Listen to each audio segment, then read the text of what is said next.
being paid for it as well. But sure, when nature is angry, like the wind this morning, it's beautiful blue skies, but the wind is howling. So that's not good. Educate me in this regard. That's depending on if it's offshore or onshore. It's not good surfing weather, but good kite surfing. Am I right, Tarquin? Correct, sir. Okay. I can remember something from the days I was paddle skiing. Now my paddle ski would just sink when I sit on it. So, but anyway, right, guys, let's. It's just the two of us, by the looks of it. Let's enjoy the session. Has Brody also joined us? No, it doesn't look like it. Anyway, yeah, we've actually progressed quite smoothly through the steps. Klatu has just joined us. Thanks very much for joining us. You guys have a busy day today, by the looks of it. It sounds like you guys are classes back to back almost all the time, eh? Thursday, not a good day. Thursday, a busy day. Tiring day, sir. Well, Thursday is tiring day because it's the anticipation of the weekend that lies ahead, and it's also the anxiousness of what we still have to do, and then combine that with what we have done already this week. And that's why Thursday, I know people say they hate Mondays. Monday's Monday, man, and just get in your mind that Monday's a different day, just the start of a week. But I'm okay with Mondays, but I'm not a Thursday person either. Thursday is the day that I'm usually the most tired of all the days in the week, and it's not because it's not because of anything in particular. I think it's just our bodies are just programmed like that. But anyway, let's try and close a sale, or let's go through a couple of steps that usually prepare us to close a sale. We know that traditionally the image on the left of the screen would be how we close a deal. We shake on it once the paperwork is completed. Now, unfortunately, it's probably going to be a fist bump, or it's going to be elbows or whatever, but hopefully not for too long. It was very nice with the Champions League games last night again to see full crowds. It's we're getting there, and that's why I'm all in favor of the suggested vaccination passport that they want to issue. Although I see they've already arrested somebody, not in our country, who had a fake vaccination history. They caught the person at customs because I think there was a spelling error on the form. But anyway, it was just a question of time before that happens. People nowadays, unfortunately, with the pandemic, the rules are different. How we close sales. I'm not sure how you do close a sale. Maybe with the emoji if you're doing it online. Because a lot of sales happen online nowadays via Teams or Skype or Zoom. But what we are going to attempt to achieve in this chapter is to look at some buying signals, okay, verbal and non-verbal. Sometimes what somebody says is a dead giveaway that they're ready to close the deal. Sometimes how they behave, how the facial expressions and just the all over non-verbal or there are a few non-verbal indicators that usually helps you to prepare or helps you to recognize that the time is right for you to actually close the deal. Then we're also going to try and look and understand what is a good time to ask for the order. Recognize the appropriate time to close, in other words, identify some factors that a salesperson can hopefully use as guidelines to become a better closer. And the elements of a closing of a sale, we're also going to identify and explain. And then some techniques. It's an easy chapter. It's not a tall order. It's not a very difficult chapter. A lot of the aspects, and I think if you reflect back on the chapters that we have completed, hi Stanley, that we have completed so far, you'll see that if you sit back and you just think logically, a lot of the guidelines and techniques and tips and suggestions and recommendations that are made is very much is common sense. If you think about it, I mean, and we've all been, and I would like you to. I know that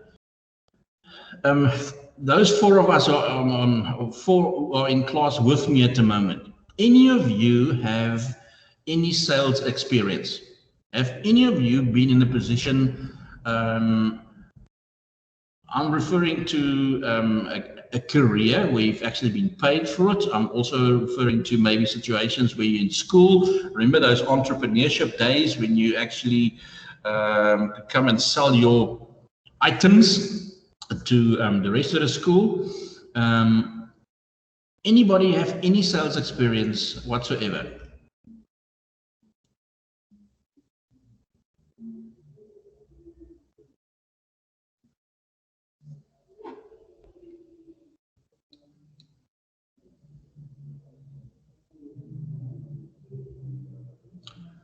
Talk about what have you sold? I'm not referring you selling yourself to girls in the bar trying to pick them up.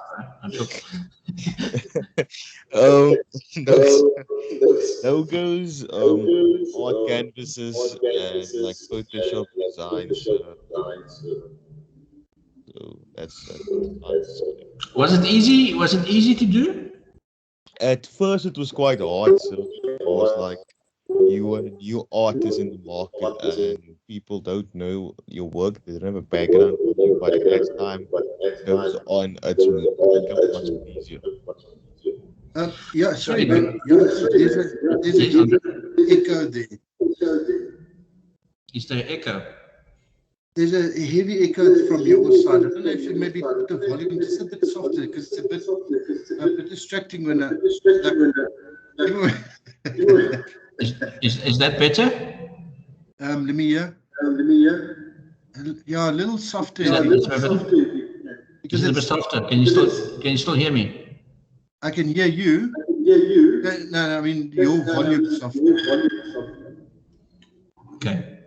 And see if I'm gonna do the speakers down a bit. I've half the power that was on.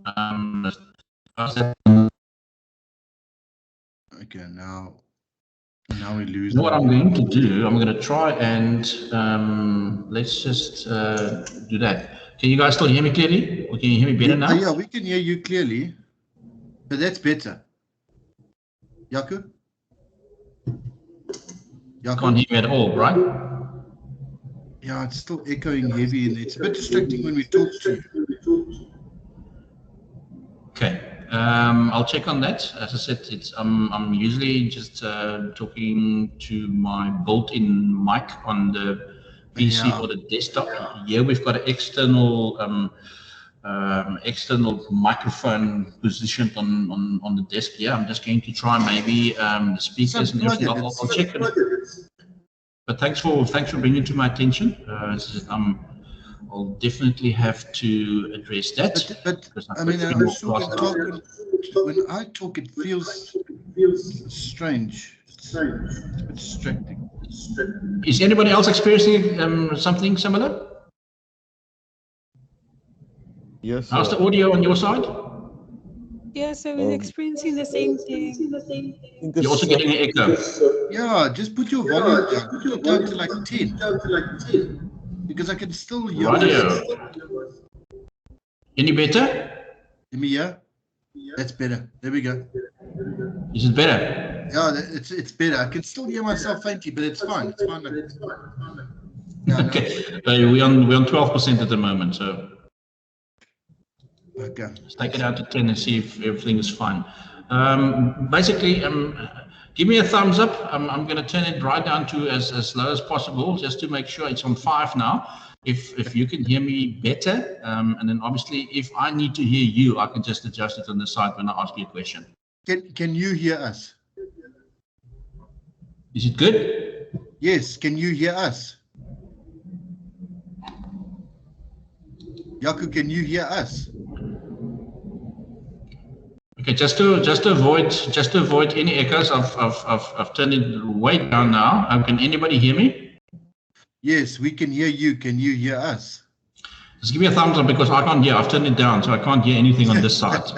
I just want to make sure that everybody else, just give me a thumbs up or raise your hand or whatever. Just give me any indication that you can hear me. Thumbs down if you can't hear me.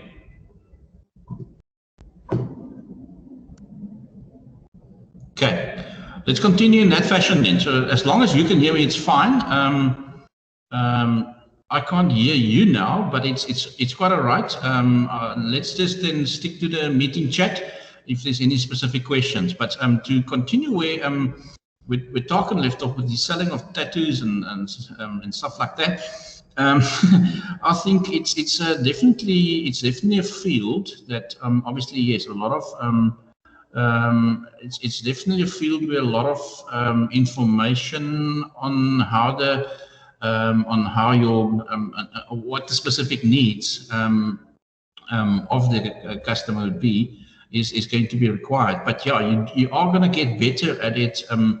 You are going to get better at it, Tarkun, because you got to know the needs of your customers better. And I think that's, you never found, or did you find that some of the reason why you struggled initially was purely because you didn't know your customers properly yet, or because you weren't confident yet in what you were selling, or was it because you didn't know how to properly close it, or when the customer was actually ready to close and you just missed that opportunity because you couldn't identify it correctly?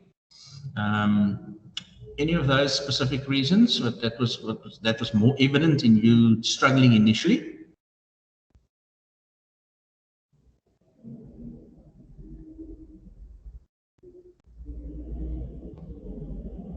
Tarkun? So can you hear me? I can hear you, yeah. Yes, I just repeated the question again, sorry. You indicated, Tarkun, that you were struggling initially.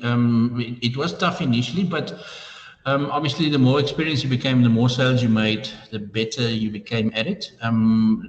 There's a number of reasons why you could have struggled initially. Maybe not knowing your customers, not sure exactly how to approach them, not maybe focusing on selling the benefit that the product can offer, or was the fact that you missed opportunities because you didn't read the customers correctly when they were ready to buy. Maybe they were ready to buy, but you continued talking because you didn't pick up on that particular pick up that they were ready to actually buy, and therefore you overloaded them with unnecessary information, and that actually turned the whole situation from a potential sale into not buying at all. Was it mainly which was the main reason you would say that you struggled initially? I would say, sir, it was the target audience, because I did not do enough research on the specific target that I was looking for. So, Okay. you know, like the artists actually, like I instead tackled people and was like interested in the art world, and didn't get much sales until I discovered the target in the art industry, sir, and that's when sales went up, sir. Right. Sorry, Jaco. Who can, excuse me, my apologies. Who can remember a quote that we dealt with in previous chapters where it was said that it's not, and actually there's a video clip that I uploaded, I think, to Canvas as well. If not, at least the link is in, I think it was a chapter on objection, on preparation, I think, where it says that everybody, or there's a belief that this greatest challenges lie with salespeople lacking the skill on knowing when to close. In other words, identifying the opportunity when the customer is ready to actually buy. Where actually your introduction is the most important part. You're not going to get the attention in the first place, and therefore be able to continue to keep the attention to get to the point where they can make a sale. So in other words, introducing yourself, that first impression is most important, and that's where everything starts. And your first impression is not going to be a good one if you're not prepared on what to expect. We've gone full circle now, and as important as it is to have a great introduction and prepare yourself for the presentation that will follow, it also is equally important to recognize when the sale is evident, when the time is right for the sale.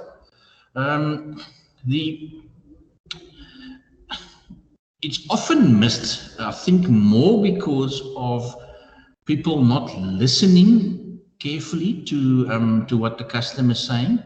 In other words, you're not engaged in the conversation, or you are engaged up to the point where you've completed your presentation, and it's almost like, all right, and I've done my part now, you should be ready to buy. And then we miss out on non-verbal and verbal cues where the customer indicates that they actually are ready, or that they maybe need more information. Some of the myths about closing, as we've said, is that that people sometimes fear it because it puts a lot of pressure on the customer to actually make a decision. Customers sometimes feel that they are put under pressure. A good salesperson, however, is going to, because of their ability to listen very accurately to the customer's needs, and then basically, because they have that specific skill, or mastered that specific skill, it allows them to lead the customer through the process.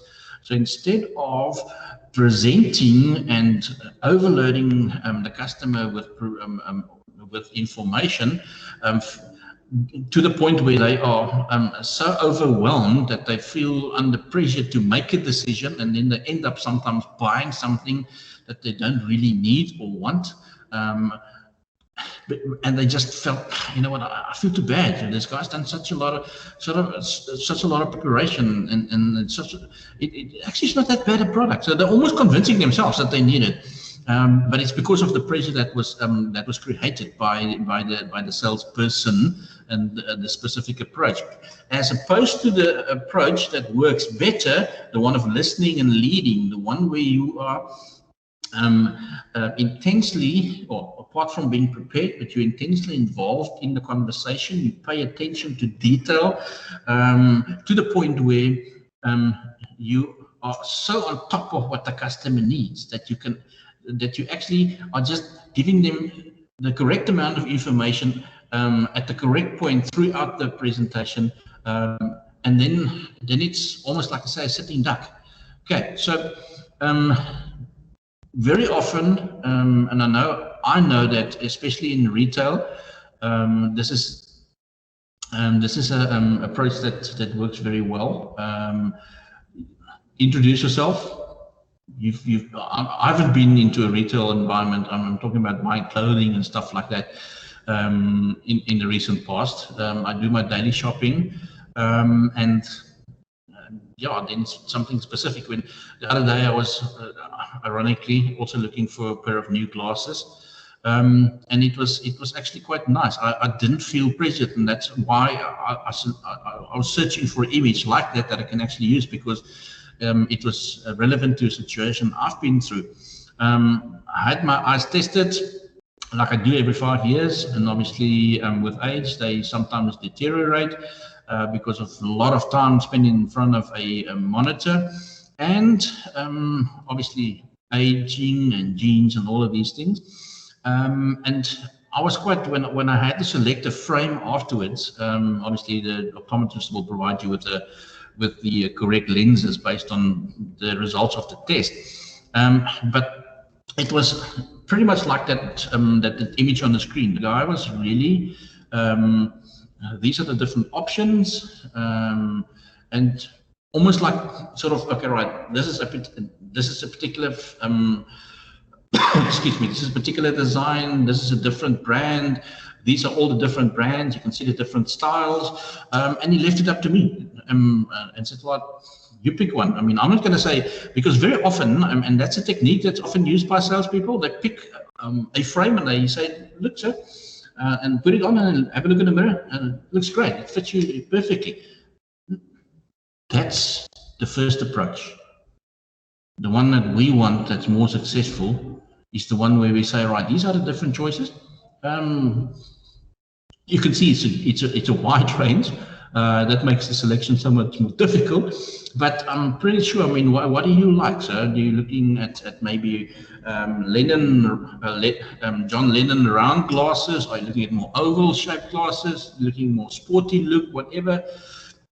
That's the kind of guidance that you offer, and nothing else. Then you leave it. Then they have to pick one themselves. They've got to wear it every day. Most of it, and obviously, if it's in the same price range, and you'll probably at that point would have determined what the price range is that the person is looking for. That would be one of the leading questions that you're going to ask, and you'll show them everything. So it's not a question of them going to pick a more expensive frame or cheaper frame or whatever. Price is not the issue anymore. We've determined in what price range they're looking to spend, and exposing them to all the different options. Leave it up to them. Guide them, support them with information whenever they make a decision. And they're gonna wear these glasses every day, so they have to make that decision. But listen and lead. That's the key. Listen and lead. Otherwise, you scare them. Otherwise, you put too much pressure on them and you scare away the customer. Right. What else do we do?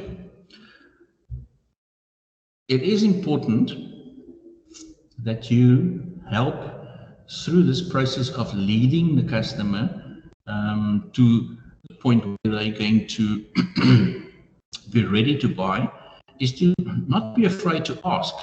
Ask what else they need to help them make that final decision. So you've heard everything about our products now. You're very confident that it actually is something that you need that will satisfy a specific need you have. Is there anything else that you want me to help you with? You can see if they're struggling to make a decision. Is there anything I can help you with that will maybe make it easier for you to reach a decision? At some point, you are probably going to get to, in some situations where you can see this person is so undecided that you actually have to just select two and say, you know what, sir, from everything I saw that you tried on a few, I think these are the two options that we are left with that actually appeared best on your face. So I think these are the two glasses that you have to choose from. So I would suggest that you select any of these. It's very trendy. You can still get it in a different range of colors, but please, sometimes it's good to ask them, or good to ask them for further, if they still need further assistance. What actually is preventing them from making that final decision?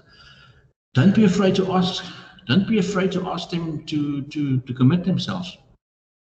As we say there, ask for the order. Very often, I think a challenge for salespeople is that they, especially when they are inexperienced and initially, when starting a career in sales, it is very possible that they lack the confidence, and then they almost fear to appear too bold, and even leading the customer is going to feel overwhelming to the salesperson, and think, you know what, there's nothing really more I can say. If they haven't made up their mind right now, I'm actually not going to press them or push them and pressurize them to make a decision. You get that, but that's only because you haven't got the confidence yet. The confident salesperson at that point would see that as an opportunity, just or the right opportunity to actually ask and say, right, so what's your final decision, sir? Which one are you going to take? Okay. Image on the screen, definitely a buying signal. If somebody has gone through the sales presentation and test driven the vehicle, and when they're back in the showroom, they can't let go of the vehicle like that person in the screen, then you know, ready to buy. That's a sure buying signal. But again, this is one of those aspects that the salesperson gets better with the more experienced they become. It's sometimes very difficult to read the buying signals, because I know if I go to an Aston Martin dealership in the waterfront in Cape Town and I test drive it, I would also not want to let it go like that person in the image. But I'm still going to buy the car. I just didn't want to let it go. But yeah, so sometimes, yeah, and that makes it difficult to sometimes read the signals. But usually that's a dead giveaway. The big smile and no, let's do everything now. I can't drive another car. I need this car. I want this car. Let's get the paperwork done. It is the task of the salesperson, yes, to be very vigilant, be aware of anything that might indicate that the prospect is in that stage of conviction of the entire buying process. It's again, it's as we say, a task of the salesperson. I believe it's actually the responsibility of the salesperson. That's what makes your job worthwhile. Generally speaking, let's look at some buying signals. Some other questions that you can ask as a salesperson. Okay, that lady in the image there, definitely, she's ready to purchase. She's heard everything that she wants to know. Can you clarify the price calculation for me? Like, otherwise, no problem at all. They don't have a problem with the price. They're not going to object against the price specifically. They just want clarity on how you actually calculated that price, which is a fair question to be asked. But that is an indication that they are ready to buy. It might be that they are still want to negotiate on the price, but usually this is such a question is not an indication that that the price is the issue, but they just want clarity on what's included and what's excluded, and how you've constructed the price. I mean, obviously, when you buy a car and it's a 500,000 rand vehicle, you're not going to ask the salesperson, you know what, 500,000, it's a good price. I'm not going to deliberate and negotiate on the price. I'm prepared to pay that price. Can you just tell me how it was made up? People don't want that kind of information. When businesses do business, obviously, where I think there are components included like training as part of the after-sales service, and follow-up training and follow-up services and stuff like that you actually do need clarity, but you're not going to expect on the selling price specifically to get clarity, but you want clarity on more specifically those exclusions and the inclusions, what 90,000 Ks or 5 years, whichever one comes first kind of scenario, with 15,000 kilometer intervals for your services, those kind of detail. When can you deliver? I mean, then if you have not signed the paper and dated it, and you're busy filling in the detail of the prospect, you're not gonna get an easier sale on that. When they ask a question like that, you know what? You must know. But obviously, it's a very valid question also, because sometimes it might appear as a trivial issue to the salesperson, but you should know this about the product, because in eagerness of closing the sale, oh no, sir, it's fine. Oh, we can have a car for you tomorrow. You've got to make sure that you can do that tomorrow. It will be better to answer a question like that with, you know what, usually it takes about 3 days. I know that I saw that on our system that there's a shipment that came in from the factory, and they're busy, it's in the warehouse, and they're busy obviously and just delivering it to the different branches based on the orders. Usually it takes about 2 days, especially the color that you've selected and the model you've selected. I know I saw on the system. You need to actually, that needs to be part of your preparation. A secondary answer to a question like that would be, you know what, so I'm not 100% sure. Let me just check. And then you go onto the screen and you check on the system, or if you don't have access to that information, then you must know who can give you that information in your office. Let me speak to my colleague. He's the person who deals with the orders from the factory, and you call that person in. You don't get up out of the room and disappear, because that might just raise suspicion again from the customer. You actually contact that person and you call that person in. Okay. Another question. Finance terms.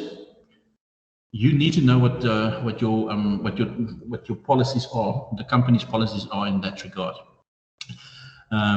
before you can actually offer that. Usually, that's one of the aspects when you do your preparation, that you are very clear on ensuring that you have clarity on that. Who will do the installation? Are you just going to drop the parts, or is the technical team coming to drop it off and stuff like that? Definite indication that they're ready to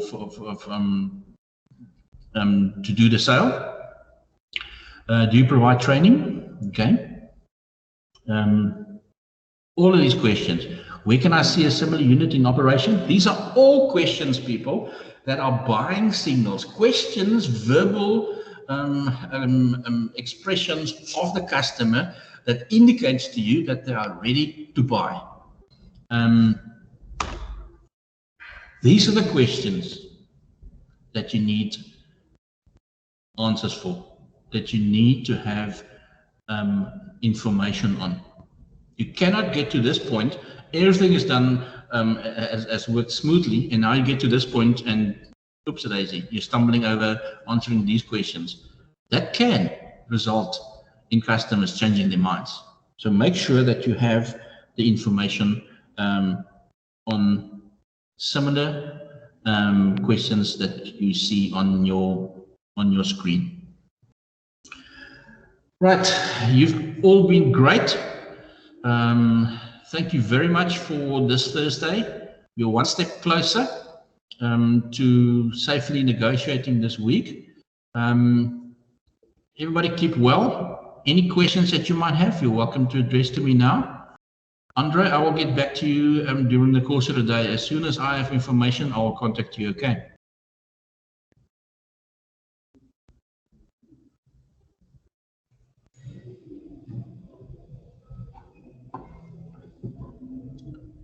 Thanks, Jaco. Did you see my? It's a pleasure. Everybody else all good?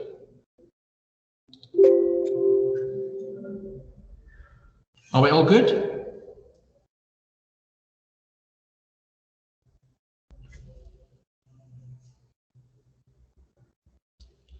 Okay, I'm assuming that's a thumbs up. Thank you very much. Keep well, stay strong, stay safe. For those that I will get back to, I'll get back to you during the course of the afternoon. For the rest of you, I'll see you tomorrow, and we are bright and early first period tomorrow morning. Thanks. Keep well. Thank you, Stanley.